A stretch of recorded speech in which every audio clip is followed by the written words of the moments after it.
In the golden sands of Mali, where the Sahara breathes out heat and mystery, there's a city that once lit up the whole continent, Timbuktu. Now, you might have heard the name as a punchline for the middle of nowhere, but trust me, that couldn't be further from the truth. Picture this.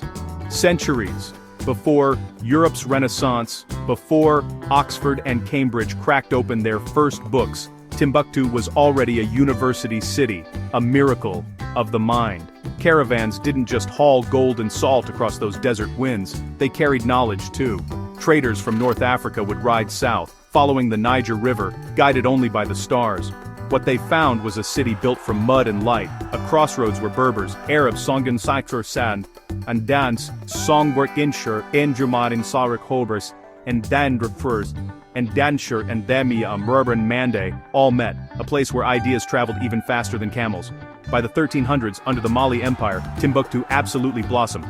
Mansa Musa, the richest man in history, turned the city into a beacon for scholars. He filled it with books instead of just gold, built stunning mosques, legendary libraries, and Sankoré University, where thousands of students gathered to study.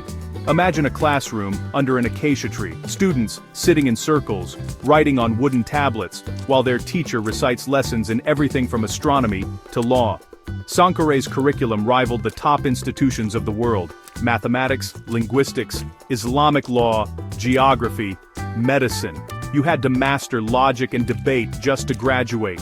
One of the brightest minds, Ahmed Baba. This guy wrote hundreds of works on ethics, theology, and governance, challenging every misconception outsiders had about Africa. Timbuktu's libraries held over 700,000 manuscripts, handwritten records of astronomy, algebra, medicine, poetry, philosophy. Some predicted planetary movements, others described surgical techniques way ahead of their time. These weren't legends, they were Africa's scientific archives. But prosperity breeds envy. In 1591, Moroccan invaders stormed the city. Libraries went up in flames, scholars were enslaved, and Ahmed Baba was dragged away in chains. Yet the people fought to save their legacy. Families buried manuscripts in the sand, hid them in walls, even smuggled them across the desert. Today, archivists in Mali and Senegal are still unearthing these treasures, proof that Africa was a center of logic, science, and philosophy long before outsiders ever wrote it down. Timbuktu's scholars believed knowledge was sacred, that to understand creation was to understand the Creator.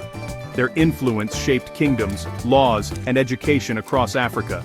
So next time you hear Timbuktu, remember, it wasn't the middle of nowhere, it was once the center of everything. Subscribe to Africarized, because every page of Africa's past deserves to be read again.